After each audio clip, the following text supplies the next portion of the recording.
Hello, welcome back.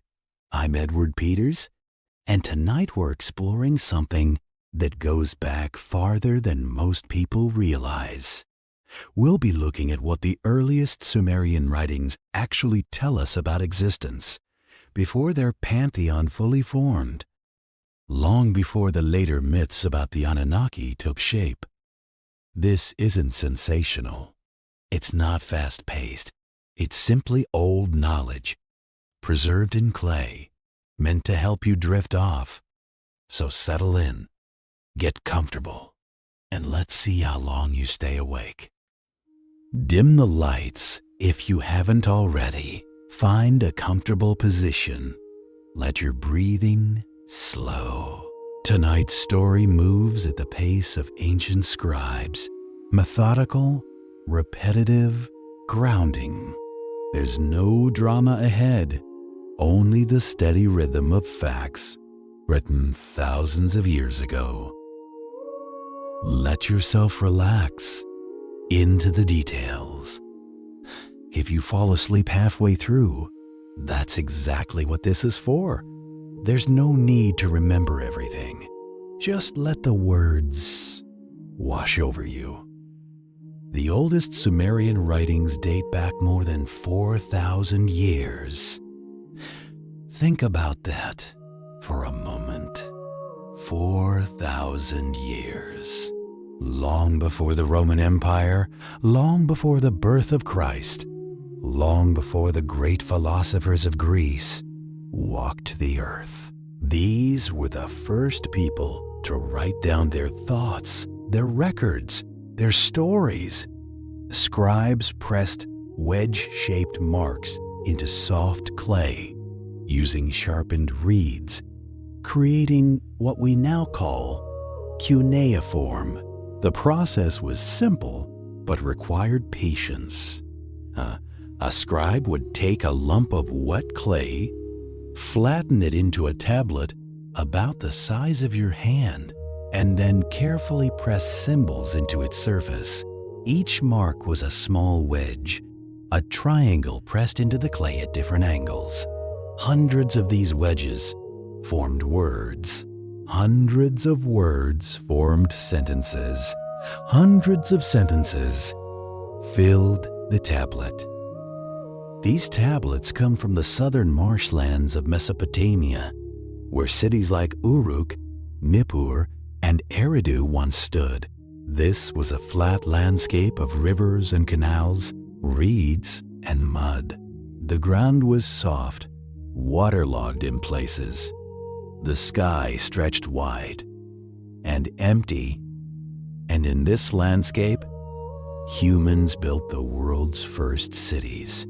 Archaeologists have recovered tens of thousands of these clay records from temple ruins and palace archives. They were buried under layers of sand and collapsed walls. Some were found in storage rooms, where they had been carefully shelved. Others were discovered in refuse heaps, where broken or obsolete tablets had been discarded. Each tablet tells a small part of the story. Most of the earliest tablets weren't poetic or philosophical. They tracked livestock. How many sheep did the temple own? How many goats were born this season? How many died? The scribes wrote it all down. They recorded barley rations. For workers, a laborer received a specific amount of grain each day, measured and recorded. The scribes listed temple inventories. How much oil was stored? How much wool had been collected? How many jars of beer were in the cellar? Scribes documented grain distributions, land ownership, and offerings brought to the gods. They recorded disputes over property boundaries. They noted which fields belonged to which families. They tracked debts and loans. Silver was lent. Interest was charged. Payments were recorded. All of it written in clay. Clay was the ideal material. It was abundant. Near the rivers, you could scoop it from the banks of the Euphrates or the Tigris. It was easy to shape, press it flat, smooth the surface, and it was ready. And it was durable. Once dried in the sun or baked in kilns, the tablets became hard as stone. They could survive fire. They could survive water. They could survive being buried for 4,000 years. These practical records predate Egypt's pyramids by centuries. The Great Pyramid of Giza was built around 2500 BCE, but Sumerian writing was already well established by then. The first cuneiform texts appeared around 3200 BCE, maybe earlier. That's 700 years before the pyramids. 700 years is a long time. That's the gap between the Renaissance and today.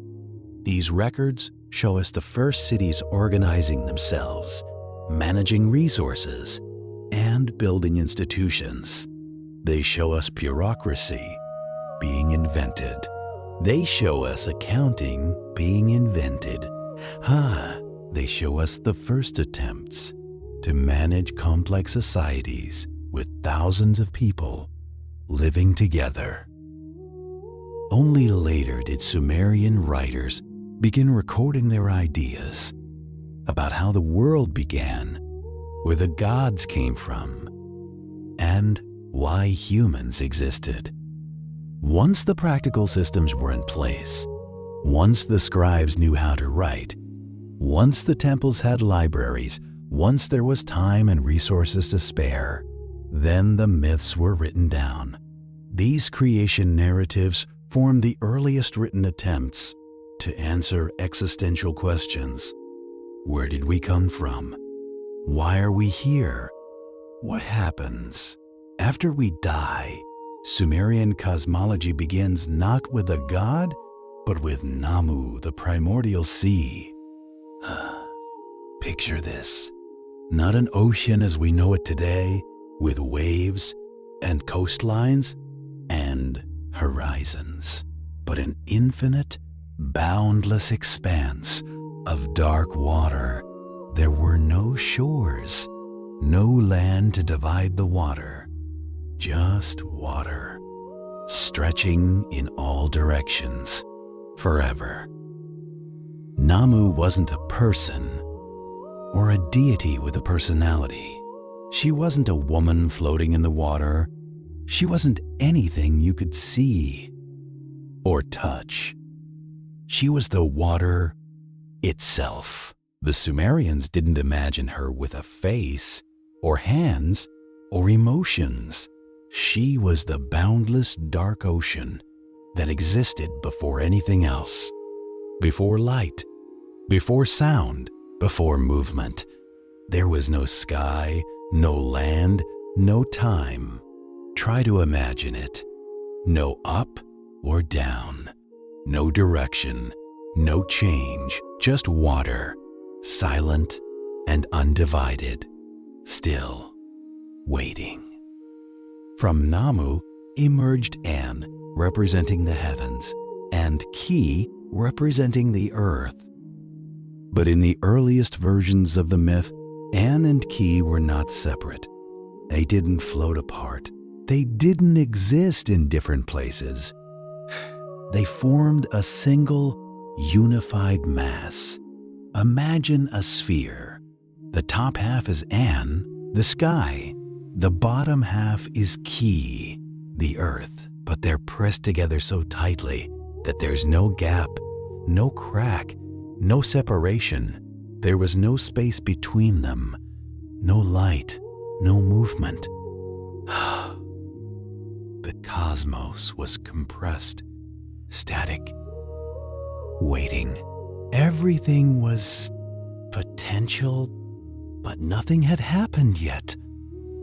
The world existed, but it didn't function. It was like a seed. Before it sprouts, all the pieces were there, but they hadn't begun. Then came Enlil, the god of air and wind. Enlil was born between An and Ki, in the place where they pressed together, and he was restless. He moved, he pushed, he forced An and Ki apart.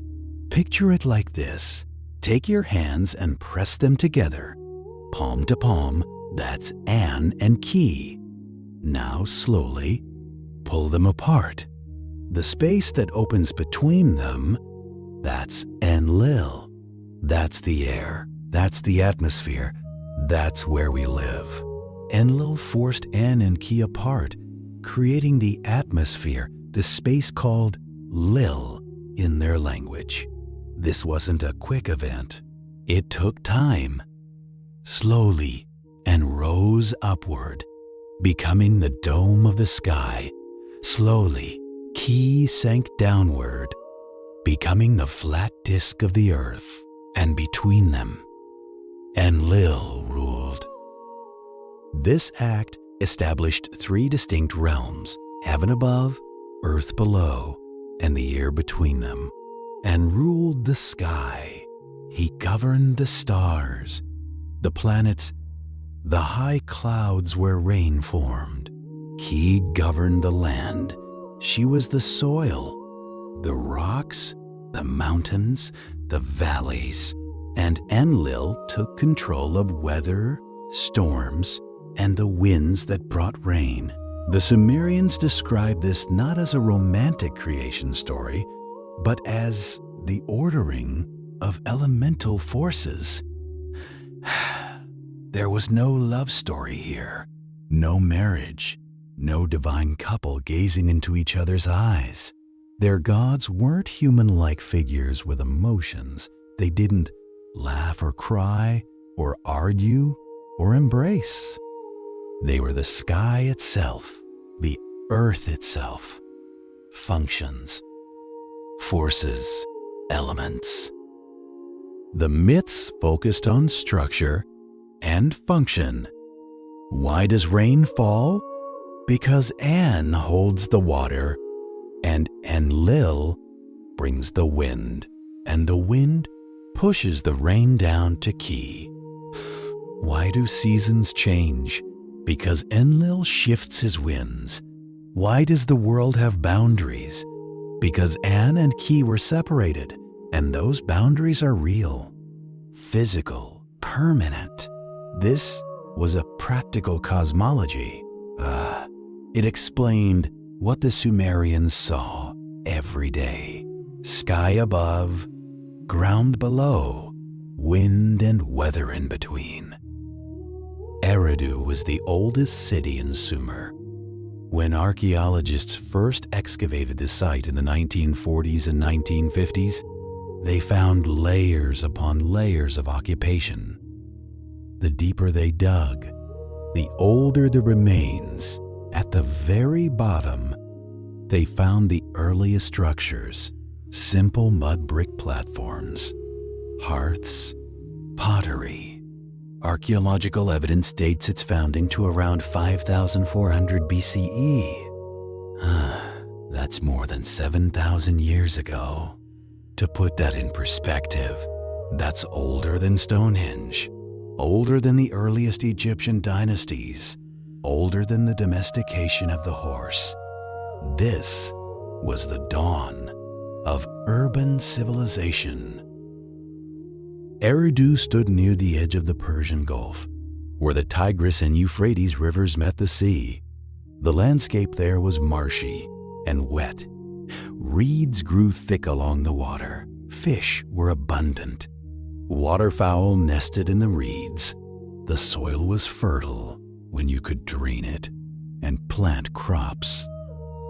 It was a good place to settle. The Sumerians themselves believed kingship first ascended from heaven to Eridu. This was the place where human civilization began. The gods chose Eridu they sent down the knowledge of cities, the knowledge of agriculture, and writing. Eridu was the template. Every other city copied it. At Eridu's center stood a temple complex dedicated to Enki, the god of fresh water and wisdom. The temple was called the Abzu, House of the Cosmic Deep Waters. The name tells you what they believed. This temple wasn't just a building. It was the place where the earthly world connected to the waters below. The Sumerians believed the Abzu was a vast subterranean ocean beneath the earth. You couldn't see it, but it was there.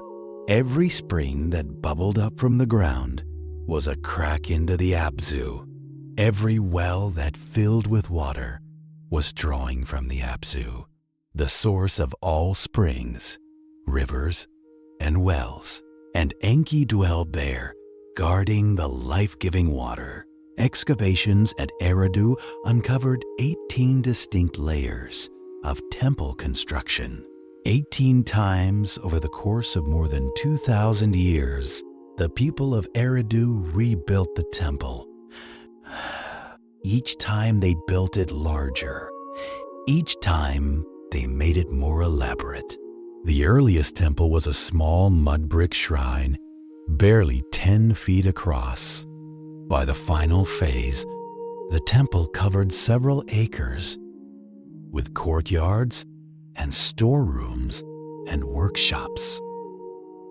The earliest structures dated to the Ubaid period, around 5,300 BCE. This predated even the Sumerians themselves. The Ubaid people were there first. They built the first shrine to the water. And when the Sumerians arrived, they adopted the site, expanded it, and made it their own. Each generation rebuilt the temple larger and more elaborate, cementing Eridu's status as a sacred site. If you visited Eridu in, say, 3000 BCE, you would see a massive mud brick platform rising from the flat landscape. Steps led up to the temple entrance.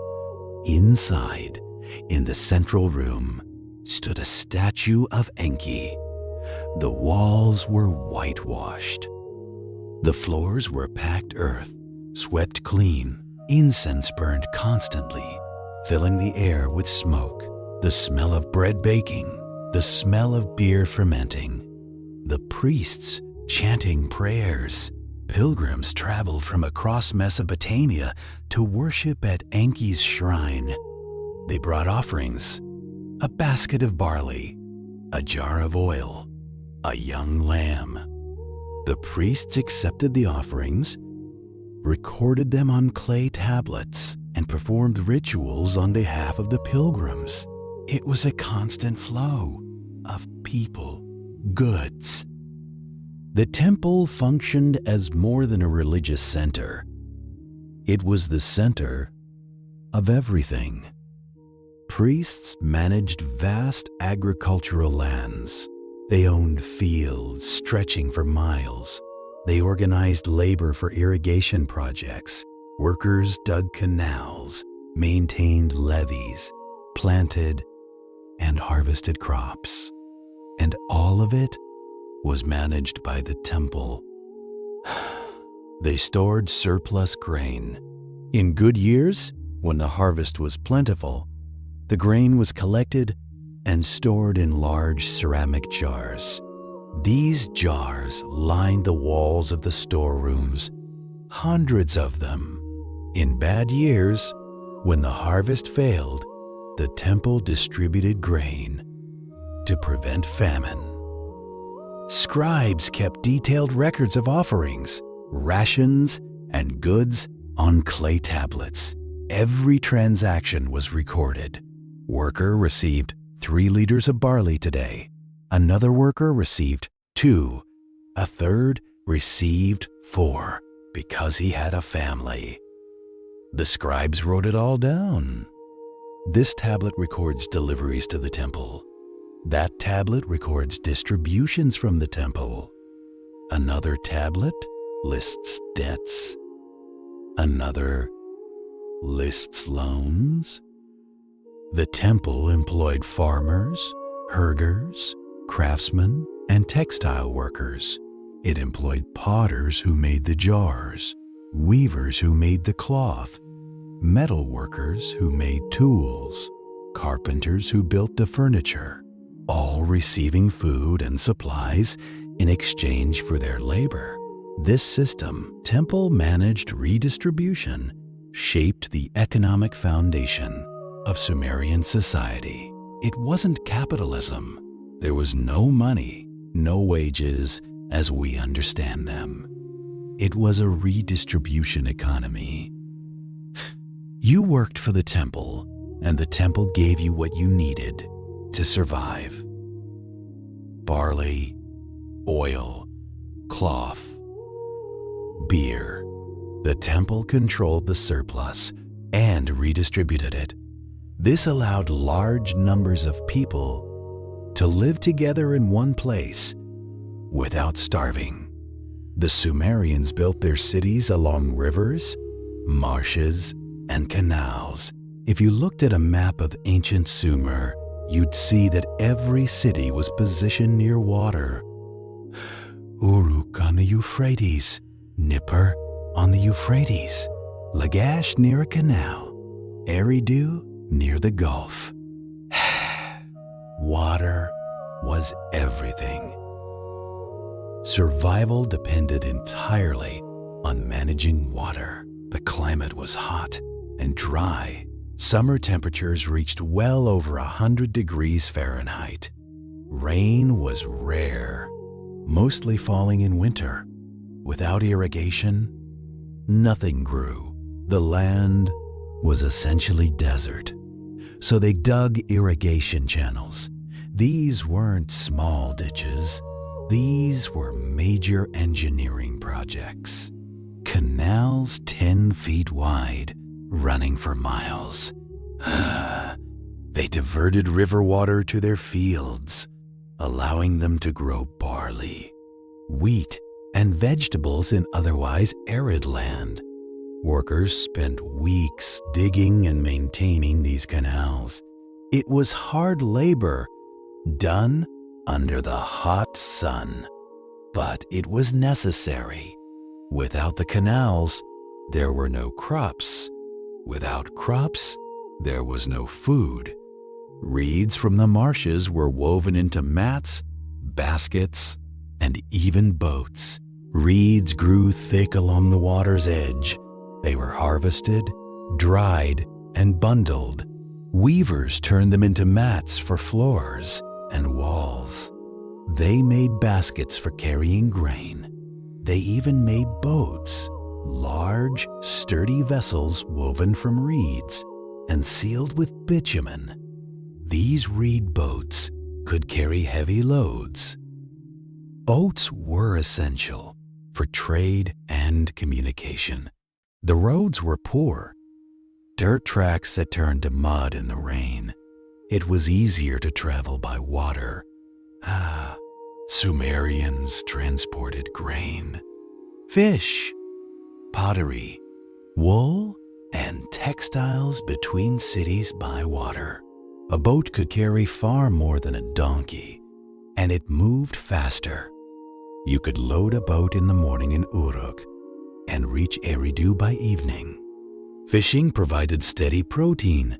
The rivers were full of fish, carp, catfish, mullet. Fishermen went out in the early morning and returned with baskets full. Fish were eaten fresh or dried and salted for storage. Fish was a staple of the Sumerian diet. Herds of sheep and goats grazed on open pasture, supplying wool and dairy.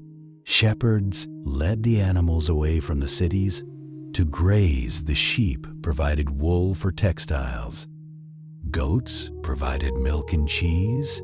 Both provided meat, though animals were usually only slaughtered for special occasions. They were more valuable alive. Spring floods were a constant threat. Every year, when the snow melted in the distant mountains, the rivers swelled. Heavy rains in the highlands sent torrents of water downstream. Sometimes the floods were manageable. Sometimes they were catastrophic. Heavy rains and snow melt from distant mountains swelled the rivers. Sometimes the water rose over the banks. Fields were submerged. Mud brick houses dissolved. People fled to higher ground, watching their homes wash away. But floods also renewed the soil, depositing nutrient-rich silt. After the water receded, a layer of fresh mud covered the fields. This mud was fertile, full of minerals washed down from the mountains.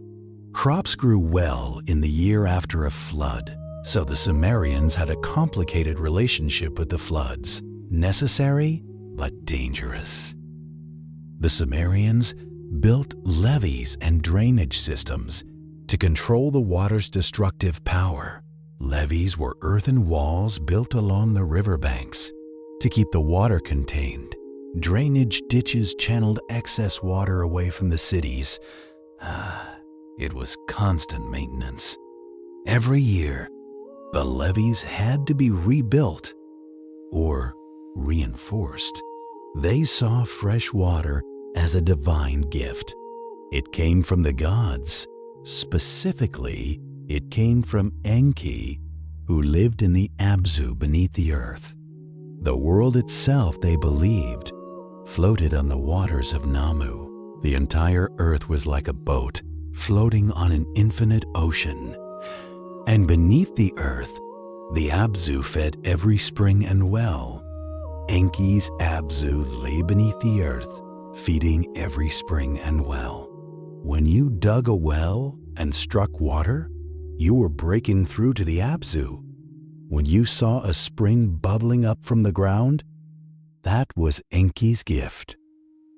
Daily life, farming, cooking, worship revolved around careful stewardship of the rivers and canals. The entire society was organized around managing water. The calendar was organized around the flood season. Rituals were performed to ask the gods for gentle floods and abundant water. Work schedules were arranged around irrigation needs. Water shaped the rhythm of work, the calendar of festivals, and the structure of religious thought. Sumerian religion organized the gods into generations. It was like a family tree, but for deities. At the top, you had the oldest gods. Below them, their children. Below them, the next generation, and so on. Nammu, the primordial sea, stood at the beginning, alone, without origin. She didn't have parents. She didn't have a creator. She simply was. She existed before anything else, and from her, everything else came. She brought forth An and Ki. An, the sky. Ki, the earth. These were her children, in a sense, though not in the biological way we think of children. They emerged from her. They came out of the primordial waters. An and Ki, who in turn produced Enlil. Enlil was born between them, in the crack where they pressed together, and he separated them, as we've discussed. Enki, god of wisdom and water, belonged to this early generation as well. Some texts call him the son of An. Others call him the brother of Enlil. The genealogies aren't always consistent. But he was part of the first generation, the oldest gods. These first deities controlled the fundamental elements: sky, earth, air, water. They were the structure of the universe. Everything else came after them. Later generations managed more specific domains. Utu became the sun god. He was the son of Nanna, the moon god. Utu governed light and justice. When the sun rose each morning, that was Utu crossing the sky in his chariot.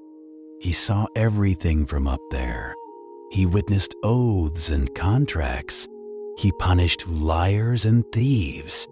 Justice was associated with sunlight, clear, bright, revealing. Nanna ruled the moon, marking time in the lunar calendar.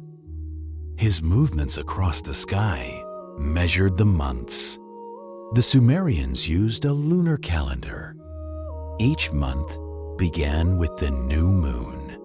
Festivals were tied to the phases of the moon.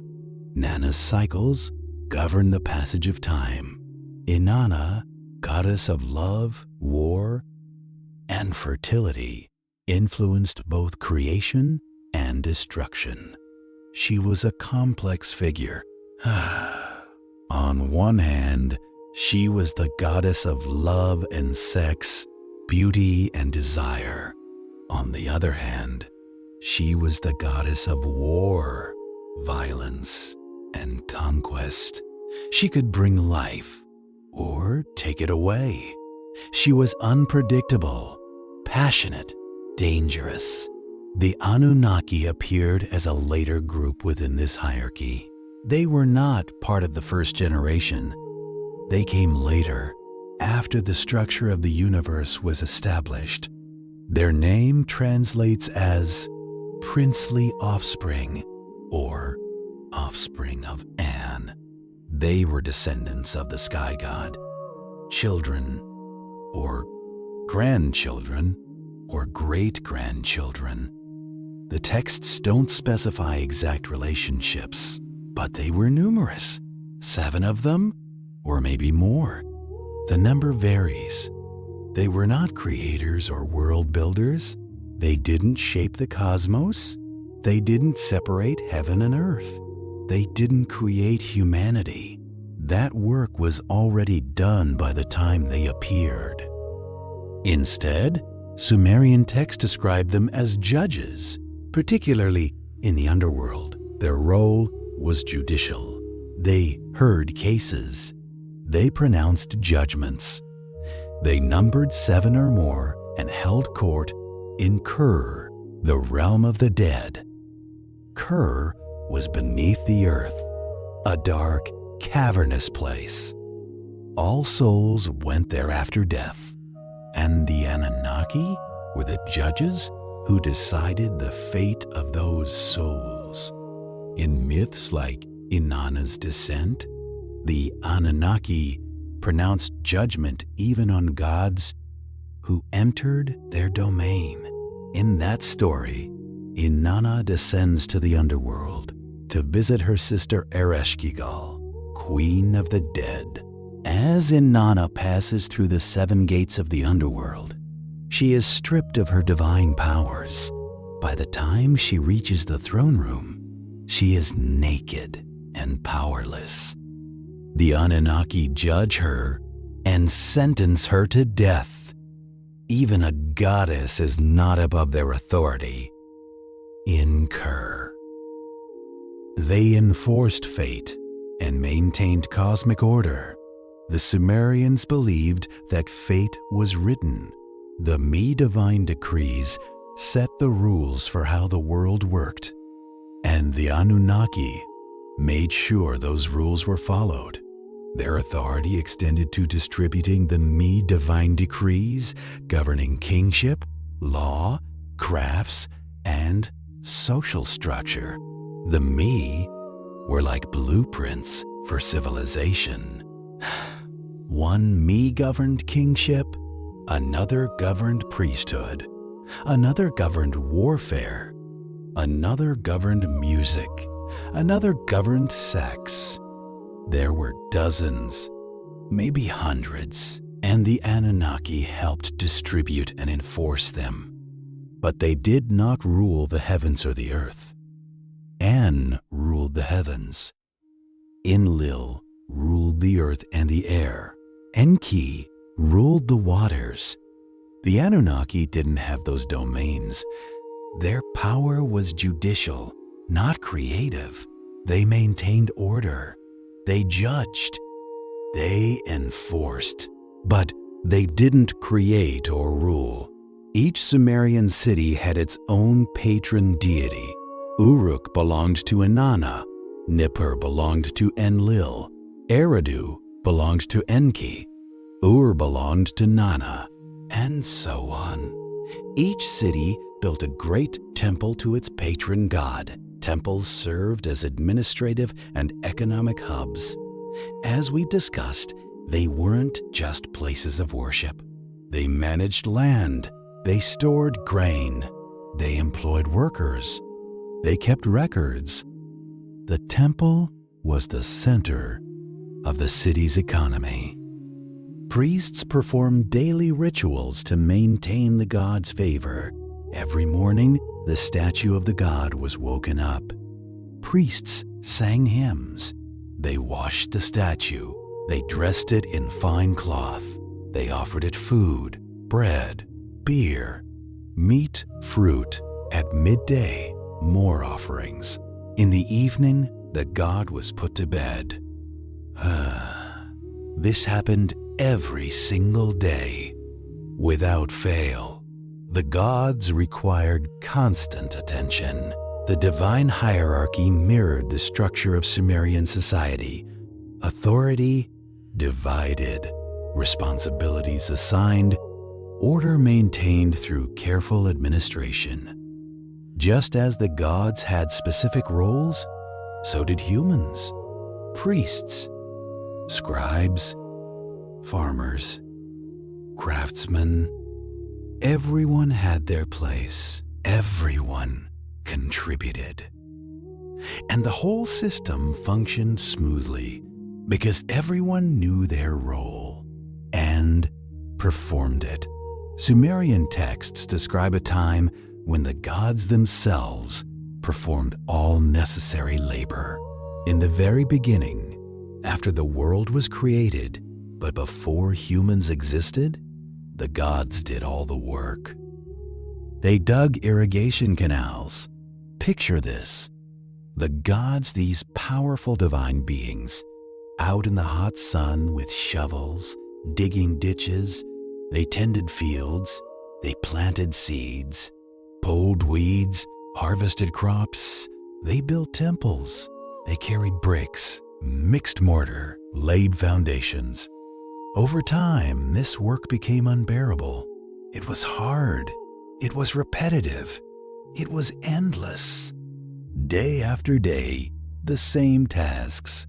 Digging, planting, building. The gods grew tired. They grew resentful. The gods complained about their endless toil. In one text, the younger gods go on strike. They throw down their tools and refuse to work. They march to Enlil's temple and protest. They demand relief. Nammu brought these complaints to Enki, who had been resting in the Abzu, unaware of the suffering above. Enki was asleep, or perhaps meditating, deep in the freshwater ocean beneath the earth. He didn't know the other gods were struggling. Nammu came to him and said, "Your children are suffering. They need help." She asked him to devise a solution. Enki thought about it, and he came up with an idea. What if we created a substitute? What if we made beings whose purpose was to do this work? Beings who would labor in the fields and temples so the gods didn't have to? Enki proposed creating humans to take over the labor. He summoned Ninmah, the birth goddess. Ninmah was skilled in matters of creation, pregnancy, childbirth. Together, they would make these new beings. They used clay from the Abzu as the base material. Enki reached down into the water and scooped up handfuls of clay. Dark, wet, sticky clay. The stuff of the earth. They mixed it with divine essence. Blood, some texts say, or spittle, or breath. Something from the gods themselves, so that these new creatures would have a spark of the divine within them. The process involved experimentation. They didn't get it right the first time. Some early humans were formed with physical or mental disabilities. One had weak limbs, another was blind, another couldn't speak. The texts describe these failed attempts in detail. But the gods did not discard these beings. Instead, each was assigned a role in society, ensuring everyone had purpose. The one who couldn't walk became a singer, entertaining people with music. The one who couldn't see became a night watchman, relying on hearing. The one who couldn't speak became a guardian of sacred silence. Everyone had value. Everyone contributed. Once the process was refined, humans took over the tasks of agriculture, animal husbandry, and temple maintenance. They planted the barley. They herded the sheep. They swept the temple floors. They prepared the offerings. And the gods finally rested. Writing developed to track rations, harvests, and temple goods as human society grew more complex, as the temples employed more workers, as the amounts of grain and goods increased. They needed a system to keep track, and so writing was invented, not for poetry, not for stories, but for accounting. The gods withdrew from daily labor, and humans assumed responsibility for keeping the world ordered and productive. The gods no longer dug canals. They no longer planted fields. Humans did that now. The gods received offerings and answered prayers. That was their role. And humans worked and worshipped. That was their role. The Sumerians believed this divine origin connected humanity to the cosmos. You weren't just a random accident. You were created by the gods for a purpose. You carried a spark of the divine within you. The clay of your body came from the Abzu, the sacred waters. The breath in your lungs came from the gods. Humans carried a spark of the gods within them, tying them to the structure of existence. This meant you were part of the cosmic order. You had a place. You mattered, but their purpose was clear. Serve the temples, maintain the land, support civilization. You existed to work, to grow food, to keep the temples running. That was your job. That's why you were made. The Sumerian King List is an ancient document written on clay tablets, recording the names and reigns of early rulers. Several copies of the King List have been found, with slight variations between them, but they all follow the same basic structure. It begins with 8 antediluvian kings, those who ruled before a great flood. The word antediluvian means before the flood. These were the kings of the mythic age. Their reigns are listed as impossibly long. One king, Alulim of Eridu, ruled for 28,800 years. Another king, Alaogar, ruled for 36,000 years. A third, Enmenluana ruled for 43,200 years. The numbers are enormous. The total span exceeds 241,000 years. If you add up all 8 reigns, you get more than 200,000 years. Obviously, no human being lives that long. No human being rules for 30,000 years. Modern scholars do not interpret these numbers literally. So what do they mean? They likely represent mythological time, a symbolic era when kings were closer to the gods. Time worked differently then. Or perhaps the numbers represent something else, months instead of years?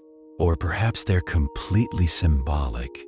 The names themselves suggest divine or priestly status. Alulim means the stag. Alelgar means the crab. Enmenluana means the Lord whose days are long. These aren't normal human names. They're titles, epithets, symbols. These rulers governed cities like Eridu, Bad-Tabira, and Shuruppak, places with deep religious significance.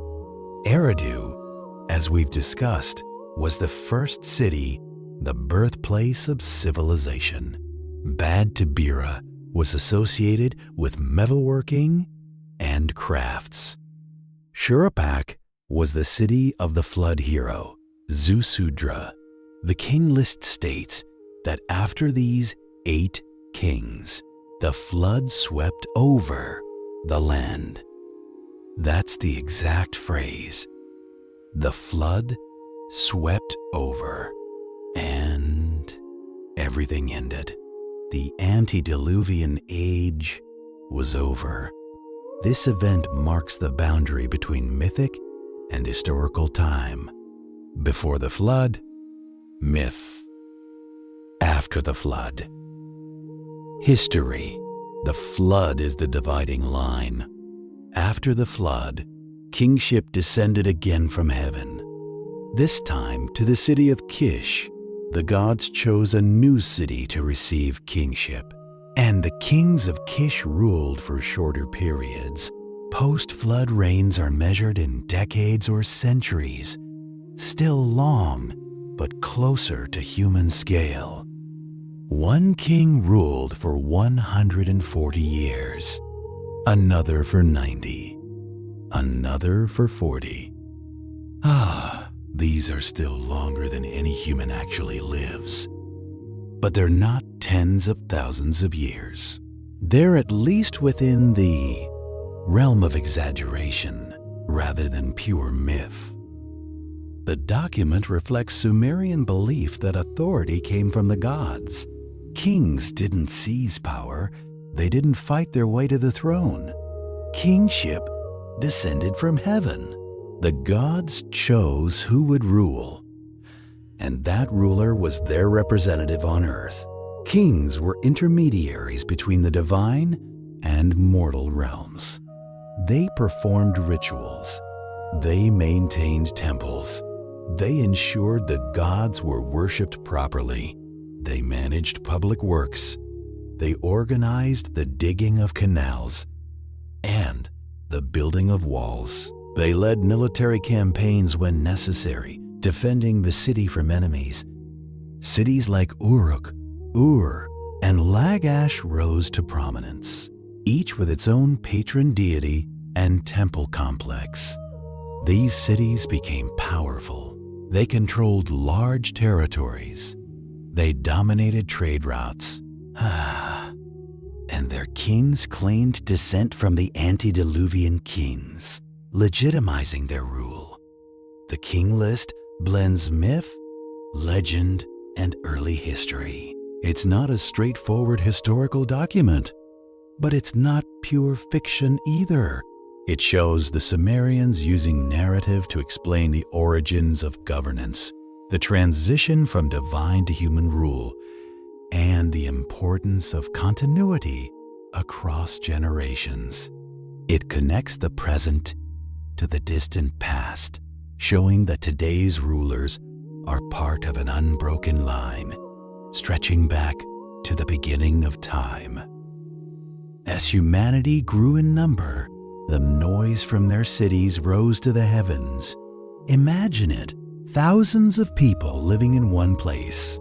The sounds of daily life, hammers on metal, axes chopping wood, looms clacking as weavers worked, potters' wheels spinning, children shouting and playing in the streets, the sounds of work, farmers calling to their oxen, herders whistling to their dogs, market vendors shouting their wares, fresh fish, bread for sale, wool, finest wool, the sounds of festivals, music, drums and flutes and lyres, singing, dancing, clapping, laughter, the roar of crowds gathered for processions and ceremonies, temple celebrations, priests chanting hymns, worshippers praying aloud, the bleating of sheep brought for sacrifice, the crackling of fires where offerings were burned. All of this noise disturbed the gods. The gods lived in the heavens, far above the earth. But the noise traveled. It rose up through the air, through the atmosphere ruled by Enlil, and reached the gods in their divine homes. Enlil, in particular, found the clamor unbearable. In the texts, Enlil complains that he cannot sleep. The noise keeps him awake. It's constant. Day and night, the humans make noise. He called a council of the gods and argued that humans had become too numerous and too loud. The gods assembled. Enlil stood before them and said, "I cannot rest. The humans are out of control. There are too many of them. They never stop. We made a mistake." The assembly agreed that the disturbance had to end. The other gods nodded. They too were tired of the noise. Something had to be done. They decided to send a great flood to wipe out humanity and restore silence. It was a drastic solution, but the gods were desperate. They wanted peace and quiet. They wanted to go back to the way things were before humans existed. The gods swore an oath not to warn any human. They agreed to keep their plans secret. No one would tell the humans what was coming. The flood would take them by surprise, and they would all drown, and the noise would stop. Only Enki disagreed, but he was bound by the oath. Enki, the god of wisdom, thought this was a bad idea. Humans were useful. They did the work. If you killed all the humans, who would maintain the temples? Who would grow the food? But Enki had sworn the oath along with the others. He couldn't directly warn any human. So Enki found a way around the restriction. He was clever. He was, after all, the god of wisdom and tricks. He spoke to Zusudra, king of Shuruppak, but he didn't speak to him directly. He spoke to the wall of Zishudra's reed hut. Picture this. Zishudra is asleep in his house. It's night, dark and quiet. Suddenly, he hears a voice. It seems to come from the wall. "Wall," the voice says. "Listen to me, Wall. There's a flood coming. A great flood. The gods have decided to destroy humanity. You must build a boat, a large boat, sealed with bitumen. Bring your family aboard. Bring representatives of animals and plants. When the waters come, you will be safe." Ziusudra wakes up. Did he dream that? Or did the wall really speak? He doesn't know. But the message was clear. He decides to trust it. Or, in some versions, Enki spoke through dreams.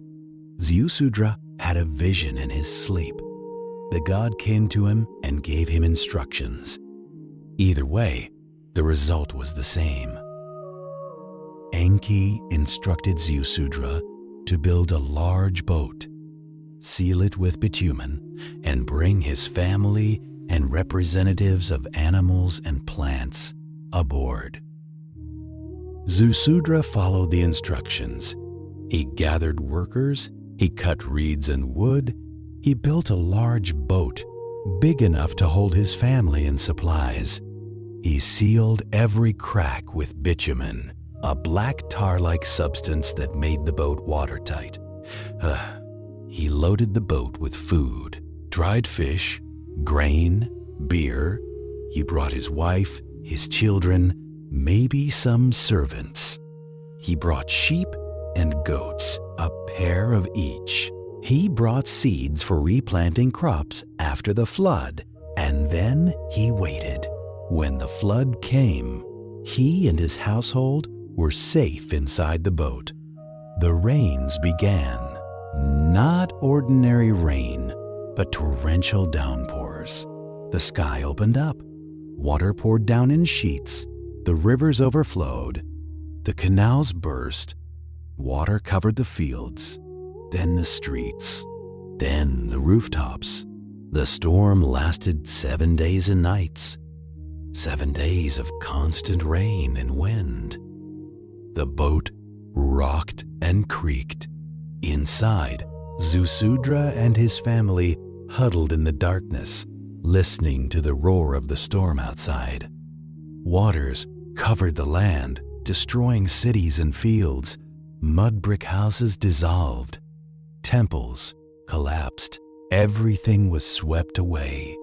The noise of humanity, the hammers, the looms, the voices, all silenced. Only the sound of water remained. Archaeological evidence supports the existence of major regional floods in ancient Mesopotamia.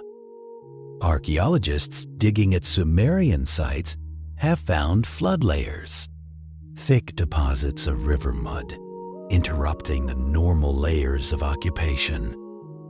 At Shurapak, excavators found a thick layer of river-deposited silt, dating to around 2900 BCE. The city was destroyed by a flood. After the flood, there's a gap in occupation. Then new buildings appear, different in style.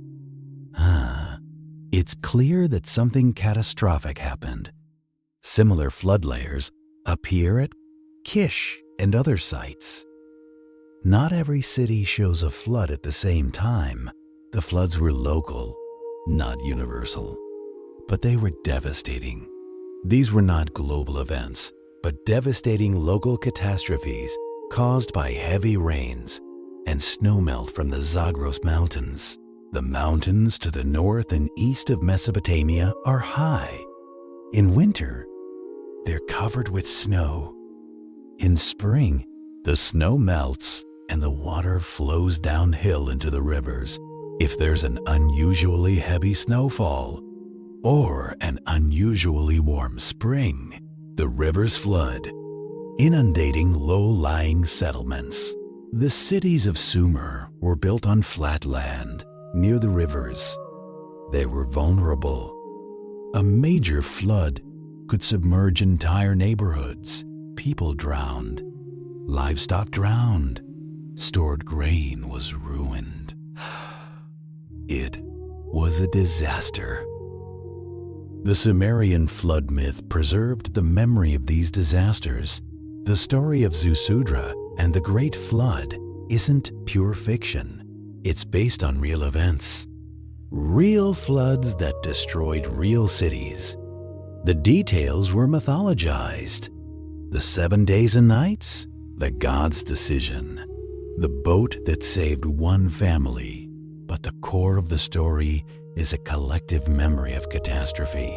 Later cultures, Akkadian, Babylonian, adapted the story into their own traditions. The Akkadians told the story of Atrahasis. The Babylonians told the story of Utnapishtim in the Epic of Gilgamesh.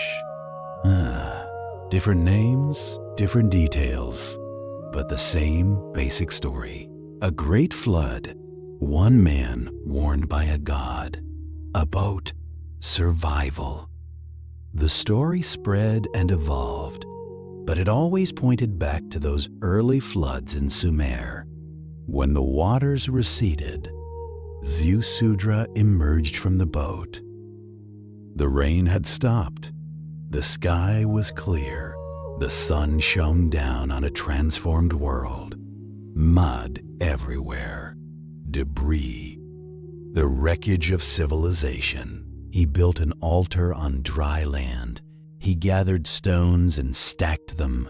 He prepared offerings for the gods, sheep, barley cakes, and juniper incense. He slaughtered one of the sheep he'd saved.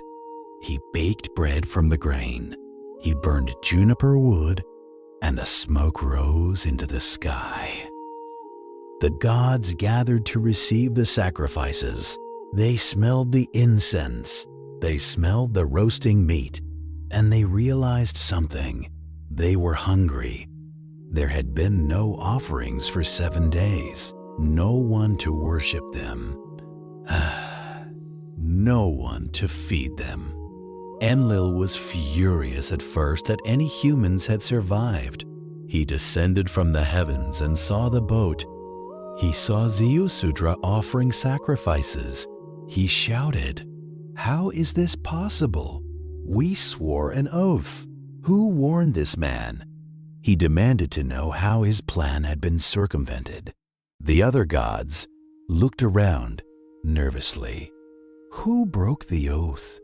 Enki admitted his role in warning Ziusudra. He stepped forward and said, "I did it, but I didn't break the oath. I didn't speak to Ziusudra directly. I spoke to his wall. Technically, I kept my word." Enki argued that complete destruction was unnecessary. If you kill all the humans, who will maintain the temples? Who will give us offerings? We need them.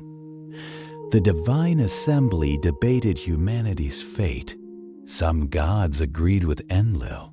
Humans were too noisy, too numerous. Others agreed with Enki. Humans were useful, necessary even. Ultimately, the gods accepted Ziusudra's offerings as a sign of piety and obedience. The sweet smell of the incense, the roasted meat, it pleased them, and Ziusudra had proven himself. He listened to the gods. He obeyed. He showed proper respect, but they imposed new limits on human life. Things couldn't go back to the way they were. Changes had to be made. Lifespans were shortened dramatically. No more antediluvian kings reigning for millennia. From now on, humans would live shorter lives. 100 years? Maybe. 50, 30. Mortality became universal and inescapable. Everyone would die. No exceptions. Fertility was regulated. Some women were made barren. They couldn't have children. Infant mortality increased. More babies died young. This would slow population growth, preventing the cities from becoming too crowded again. Wild animals became more numerous and dangerous.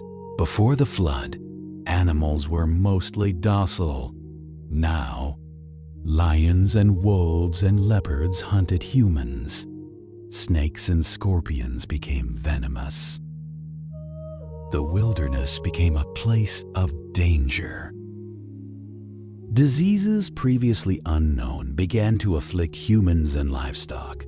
Fevers, coughs, sores, animals sickened and died. Humans sickened and died. These measures were intended to prevent overpopulation and the noise that had angered Enlil. As a reward for his survival and devotion, Ziusudra was granted eternal life. The gods said, "You have proven yourself. You will not die. You will live forever."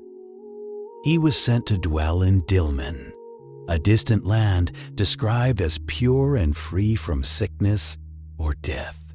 Dilmun was a paradise. The sun always shone. Fresh water flowed. Fruit grew year-round. There was no pain, no aging, no death. Scholars often identify Dilmun with the island of Bahrain in the Persian Gulf. Archaeological evidence shows that Bahrain was an important trading center in ancient times, connected to Sumer. It was known for its freshwater springs, which were unusual on an island. Perhaps that's why the Sumerians imagined it as a paradise, a place touched by the Abzu. Ziusudra's journey to Dilmun marked the end of his story in Sumerian tradition. He sailed away from Sumer and never returned. He lived forever in paradise, far from the world of mortals. The world after the flood was more structured and predictable. The gods had learned their lesson. They wouldn't destroy humanity again, but they would keep humanity in check. The separation between divine and mortal realms grew stronger. Humans were clearly mortal now. The gods were clearly immortal. The line between them was clear. Human rulers no longer possessed the extreme lifespans or powers of the antediluvian kings. The new kings lived normal lifespans. They ruled for decades, not millennia. They were human, not semi-divine. Clear limits were set by the gods on human existence. You would live, you would work, you would die. That was the cycle, and it would repeat. Generation after generation. Predictable, ordered, controlled. The Sumerians conceived the universe as divided into 3 interconnected realms. Picture a layered structure, 3 levels stacked on top of each other. The highest was heaven, called An. This was ruled by the sky god of the same name. Heaven was the domain of stars, planets, weather, and storms. When you looked up at the night sky and saw the stars, you were looking into An's realm. The planets moved through his domain. The clouds formed there. The rain and thunder were believed to originate from An's realm. The second realm was Earth, known as K. This was the home of humans, animals, and plants. This is where we live. Cities, fields, and temples all belonged to this middle layer. The goddess Ki governed the land. She was the soil, the rocks, the mountains, the valleys. Everything solid and stable. The earth was shaped by the actions of the gods and the labor of humans. The gods set the structure. Humans worked within that structure. Fields were plowed. Canals were dug. Cities were built. The earth was transformed, but it remained Ki's domain. Beneath the earth lay the third realm, the Abzu. This was not the underworld of the dead. That was different. The Abzu was a vast subterranean ocean of fresh water. Imagine an ocean beneath your feet, stretching in all directions. You can't see it, but it's there. The Abzu was the source of springs, rivers, and wells. Every time water bubbled up from the ground, it came from the Abzu.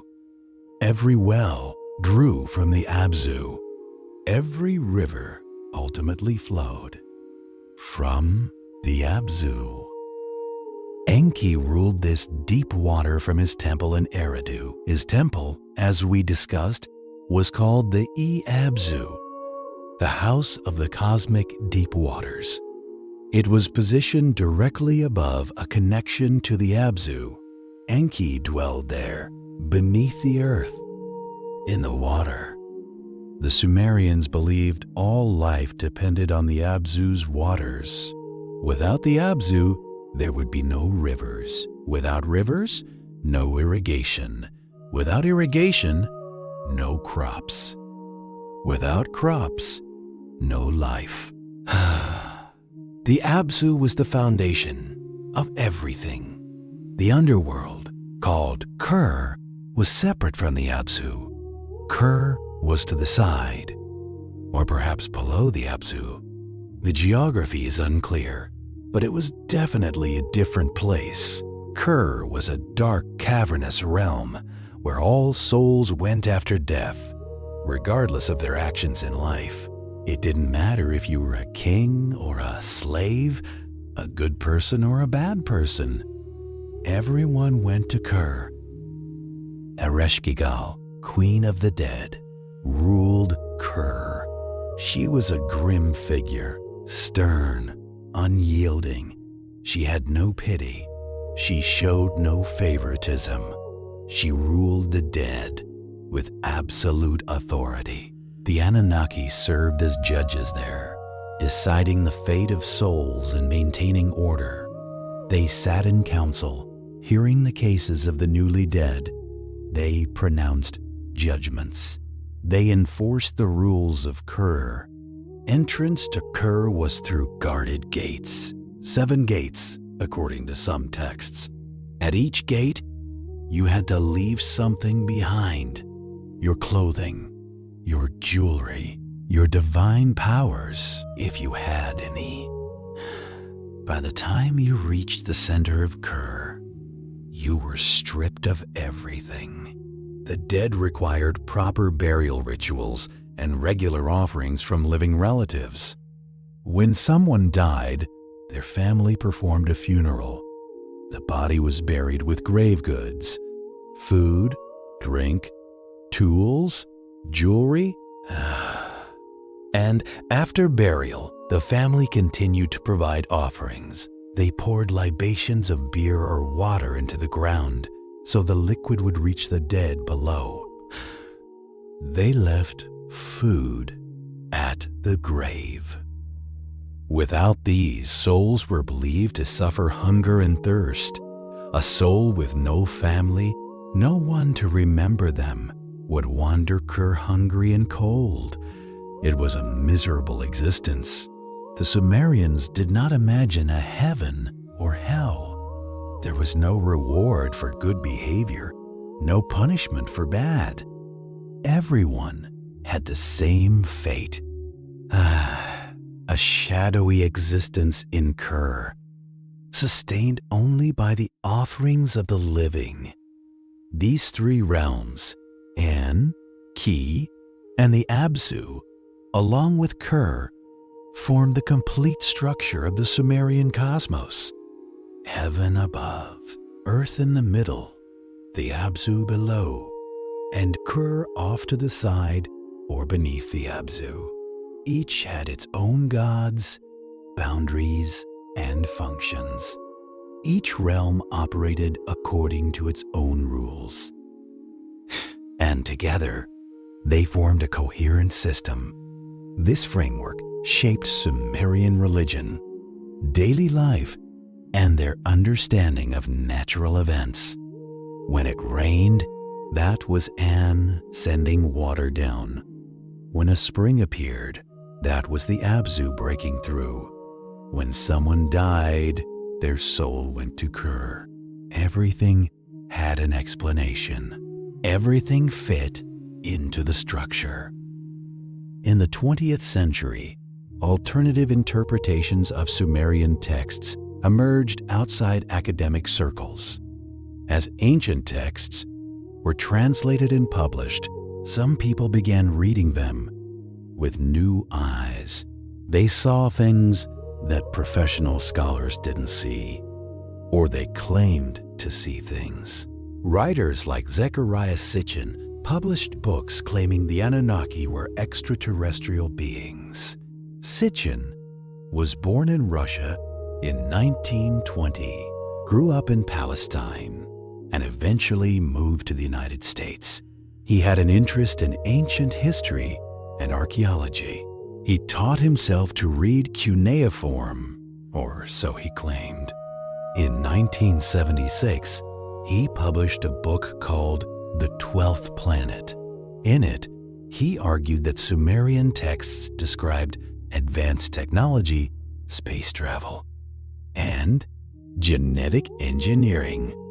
He claimed the Anunnaki came from a planet called Nibiru, which orbits the Sun in a long elliptical path, returning to the inner solar system every 3,600 years. According to Sitchin, the Anunnaki arrived on Earth about 450,000 years ago. They were looking for gold. They needed gold to save their planet's atmosphere, so they set up mining operations on Earth. They mined gold in Africa and shipped it back to Nibiru, but the work was hard. The Anunnaki miners got tired. They went on strike. So the Anunnaki leaders decided to create a workforce. They genetically engineered a new species by combining their own DNA with that of early hominids. The result, modern humans, Homo sapiens. We were created to be slaves, to mine gold for the Anunnaki. Sitchin claimed the Anunnaki built structures like the pyramids and taught humans agriculture, writing, and mathematics. They were our creators, our gods. And eventually, they left Earth, returning to Nibiru. But they promised to come back. Sitchin had no formal training in Sumerian language or Mesopotamian archaeology. He wasn't a scholar. He wasn't affiliated with any university or research institution. He didn't have a degree in ancient languages. He was a journalist and a self-taught enthusiast. Professional Assyriologists, people who actually study ancient Mesopotamian languages and cultures for a living, reviewed his translations and found numerous errors and fabrications. They pointed out that he consistently mistranslated words. He cherry-picked passages and ignored context. He made connections that didn't exist in the original texts. No Sumerian text describes gods mining gold. The word gold appears in Sumerian texts. Sure, but always in mundane contexts. Gold jewelry, gold offerings to the temple. There's no mention of mining operations, or shortages of gold, or any need to extract large quantities. No text described spacecraft. Sitchin claimed that certain Sumerian cylinder seals depicted rockets and astronauts. Professional archaeologists looked at the same seals and saw nothing of the kind. They saw stylized trees, mythological animals, symbolic imagery, not rockets. No text describes gods arriving from another planet. The Anunnaki are never described as travelers from space. They're described as descendants of An, the sky god, offspring of An. That's what the name means. The word Anunnaki means princely offspring or offspring of An, not those who came from heaven to earth, as Sitchin claimed. Sitchin mistranslated the name. He broke it down into components and assigned meanings that don't match the linguistic evidence. Sumerian art uses symbolic imagery. not literal depictions of machines or rockets. Ancient art doesn't work like a photograph. It's symbolic. A winged disc doesn't represent a spacecraft. It represents divine power. A figure with multiple arms doesn't represent a multi-armed alien. It represents the god's many functions. The Anunnaki are consistently portrayed as underworld judges, not engineers or miners. That's their role in every myth where they appear. They sit in council. They judge souls. They enforce decrees. They don't dig. They don't build. They judge. Scholars have published detailed refutations of ancient astronaut theories, pointing out that they ignore established methods of translation and historical context. Entire books have been written debunking Sitchin's claims. Articles in academic journals, lectures, and conferences. The consensus among experts is clear. Sitchin was wrong. Despite this, such ideas spread widely through books, television, and internet forums. Sitchin's books became bestsellers. Television shows like Ancient Aliens popularized his ideas. Millions of people watched these shows and accepted the theories as fact. They appealed to people seeking alternative explanations for ancient achievements. How did the Egyptians build the pyramids without modern technology? Ancient alien intervention. Of course, how did the Sumerians develop writing so quickly? Aliens taught them. It's a simple, dramatic answer.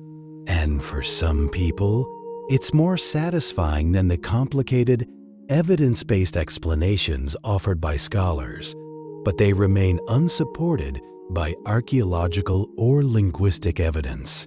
No artifacts, no inscriptions, no technology. Nothing that actually points to extraterrestrial contact.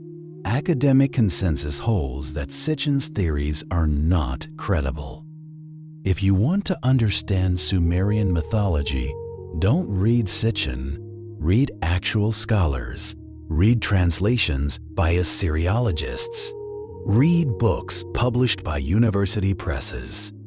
That's where you'll find the real story. Sumerian civilization shaped the development of later Mesopotamian cultures. When the Sumerian cities declined around 2000 BCE, their cultural legacy didn't disappear. It was inherited by the peoples who came after them. Their writing system, Cuneiform, was adopted by the Akkadians, Babylonians, and Assyrians.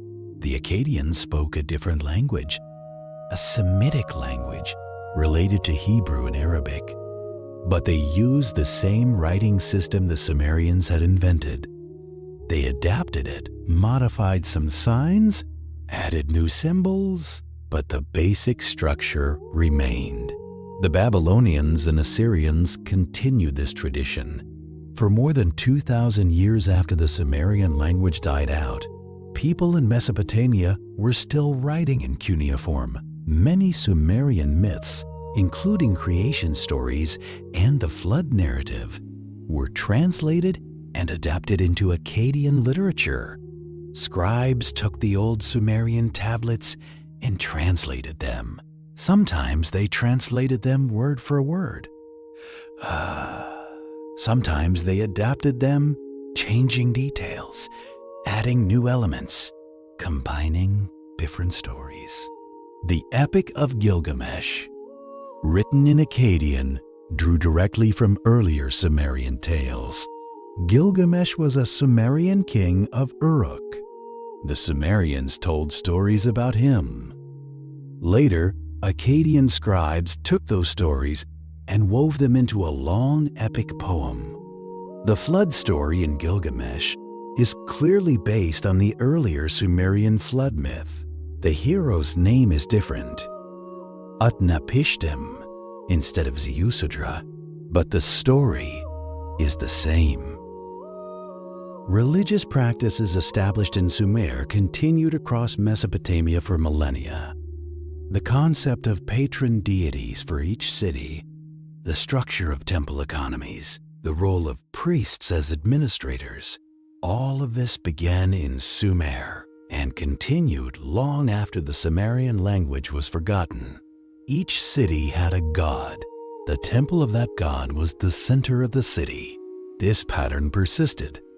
Babylon's patron was Marduk. Assyria's patron was Ashur. The system the Sumerians created lasted thousands of years. Temples owning land, employing workers, redistributing goods. This system continued. The temples remained the economic centers of Mesopotamian cities for millennia. Priests weren't just religious figures. They were managers, accountants, organizers. This dual role, religious and administrative, continued throughout Mesopotamian history. Legal traditions also spread. The Sumerians wrote law codes. One of the earliest is the Code of Nammu from around 2100 BCE. It's written in Sumerian. It lists crimes and punishments. If you do this, the penalty is that. It's straightforward. The Code of Nammu is one of the oldest known law codes. It predates the famous Code of Hammurabi by about 300 years. Hammurabi's code, written in Akkadian around 1750 BCE, is much more famous, but it wasn't the first. It was part of a long tradition that began in Sumer. It set a model for later collections, including the famous Code of Hammurabi. Hammurabi's code follows a similar structure. It lists laws, each beginning with if. Hammurabi may have even seen copies of earlier Sumerian law codes. He certainly inherited the tradition. Sumerian advances in mathematics, astronomy, and bureaucratic organization were preserved and expanded by successor civilizations. The Sumerians developed a base 60 number system. That's why we have 60 seconds in a minute, 60 minutes in an hour. That comes from Sumer. They tracked the movements of the planets and stars. They created calendars. They invented the concept of bureaucracy, organized government with specialized roles, and written records. All of this was passed on through writing, religion, and governance. Sumerian civilization left a lasting imprint on the ancient Near East. They didn't just disappear, they transformed. Their language died, but their ideas lived on. Their cities crumbled, but their legacy endured. Their clay tablets, recovered from ruins and deciphered by modern scholars, offer a window into humanity's first attempts to organize complex societies and answer fundamental questions about existence. We can read their words, we can see their struggles, we can understand their beliefs, and in doing so, we connect with the very beginning of written history. And that's where the earliest Sumerian texts leave us. Not with aliens or advanced technology, not with spaceships or gold mines on distant planets, but with humans made from clay, gods who complained about noise, and a flood that reset the world. The tablets recorded all in simple administrative language. Lists, names, dates, stories meant to explain how things came to be. Why do we work? Because the gods made us to work. Why do we die? Because after the flood, the gods shortened our lives. Why do rivers flood? Because water comes from the Abzu, and sometimes it overflows. If you're still awake, you've made it further than most. But there's no need to stay alert. Let the details blur. Let the names fade. Nammu, An, Ki, Enlil, Enki, Zeus Sudra. Let them drift away. The story loops here, circling back through water, clay, the slow turning of seasons, the rise and fall of rivers, the planting and harvest of barley, the building and collapse of temples. Everything cycles, everything returns. Water to clay, clay to human, human to dust, dust to water. And the cycle begins again. The gods rest, the temples stand silent, the fields lie fallow in winter, green in spring. The flood comes, the flood recedes. Life begins again. And you, listening now, are part of that cycle. Breathing in, breathing out. Your body resting, your mind drifting. Slowly, gently, fading into sleep. Let the story continue without you. Let the words wash over you like water, like the waters of Nammu, dark, boundless, silent, raw. Sleep now.